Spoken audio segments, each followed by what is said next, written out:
What is up, you guys? It is your boy, Brenton Bakers here, and welcome to another video. In today's video, I wanted to talk about the coaching hires for now, because obviously the Commanders and your boy, the Seahawks, have yet to hire a head coach. And there are some it's very interesting, to say the least. And I obviously will actually make my own video about specifically am I concerned as a Seahawks fan of the hiring process at the moment for the Seahawks, and I'll talk about that part later. But for now, we're going to get into coaching hires and new coaching hires and how do these, like, how good were they, and were there any potential other candidates that they could have hired instead. But anyway, let's get into the video. And now let's get into the Chargers, which is obviously an A plus. Jim Harbaugh, who actually, if you guys didn't know, actually led the Niners to the Super Bowl back in 2012, where they lost to the Ravens, who, funny enough, that's where John Harbaugh is. And I just think this is a terrific hire. They're honestly, in my personal opinion, this can potentially be one of the best teams this season, potentially. Because again, this is such a talented team that has like, this team is way too talented to not make it to a Super Bowl this year, or just at least a postseason berth. Like, you got Justin Herbert, Austin Eckler, Keenan Allen, Mike Williams will be coming back, Quentin Johnson, Jarrell Everett, Darman Parman Jr., Rashawn Slater, Jawan Sayer, Khalil Mack, Joey Bosa, Sante Samuel Jr., Derwin James. Like, you got all these big name players just to not get to the postseason. Like, really? No, that's not going to happen this year. With Jim Harbaugh, obviously A plus. I do love the hire, and I'm really do happy that they decided to make a hire like this. And then you got the Panthers hiring the Buccaneers offensive coordinator, I'm pretty sure. And I gotta also get this one an A plus. I'm very surprised because, again, I didn't trust Todd Bowles, and I thought he was going to get fired this year. That Baker Mayfield was going to be good on this team, but no, surprisingly, he played absolutely lights out. And I guess you could say it's because of the Buccaneers offensive coordinator, who would now be the Panthers head coach, which I really do like that hire. I think Bryce Young is going to be a lot better with him, and I think he can easily be one of the best quarterbacks when he actually has a freaking offense, which won't be this year, but it could be potentially next year. Then you also have another hire from the NFC South. I just heard that Dennis Allen got fired, but again, I don't know if that's true, so I'll have to look up for that. So, yeah. Uh, Robert Morris, I have to unfortunately give a D plus. I'm not saying because it's the head coach.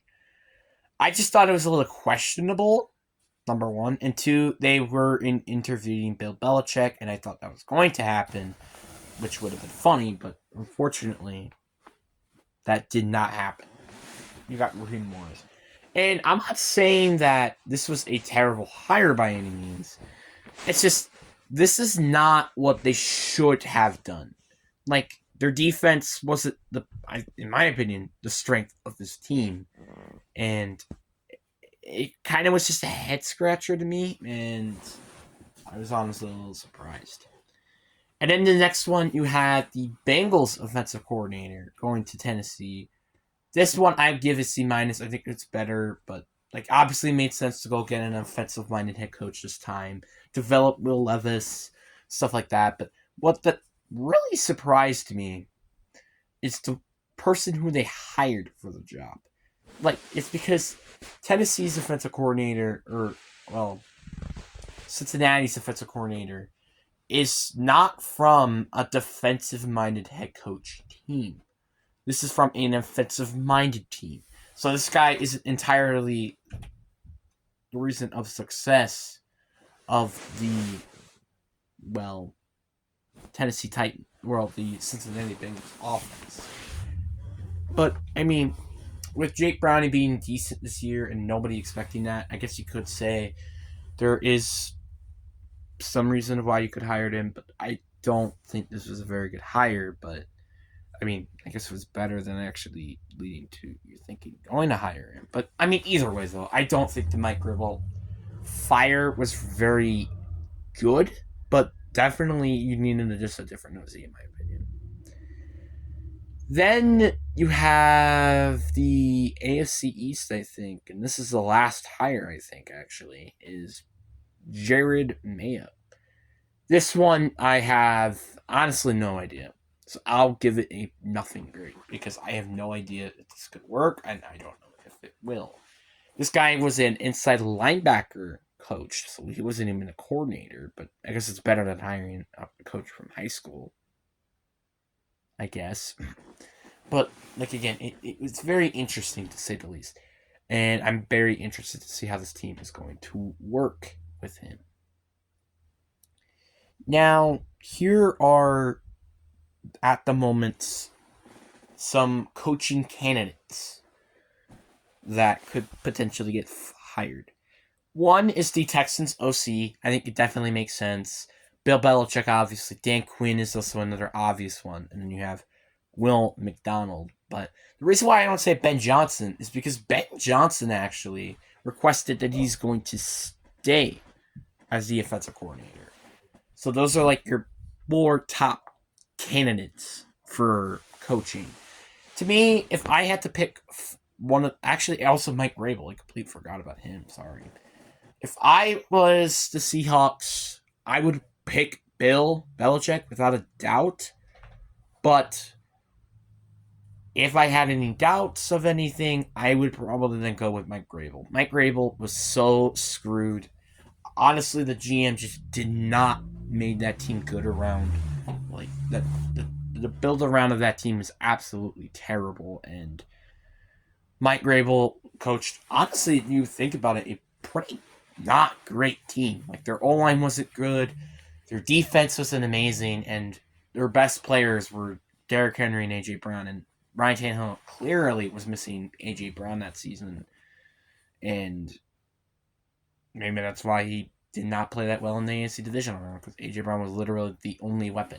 So I think if it's not Bill, I would go with Mike Rabel because he could definitely, without a doubt, in my personal opinion, be a perfect head coach and honestly can definitely coach this defense into a good level defense, which would make sense. But it's either that or Bill. I wouldn't be fine. I would be fine with Dan Campbell because he's actually used to the organization.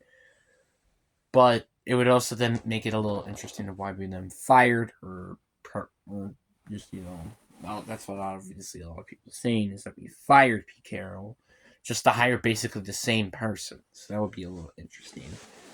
And then you have the youngest, I think, out of the group in Will McDonald, and who is unknown, obviously. He has, I don't think, ever gotten a coaching hire before. He was a defensive coordinator of the Michigan defense in 2021. In 2022 and 2023, he was the Baltimore Ravens DC. And obviously, we've seen that he has definitely can build one of the best defenses in football. Obviously, could you say it's because of the talent? You could definitely say that. And also maybe because the team was as injured. But,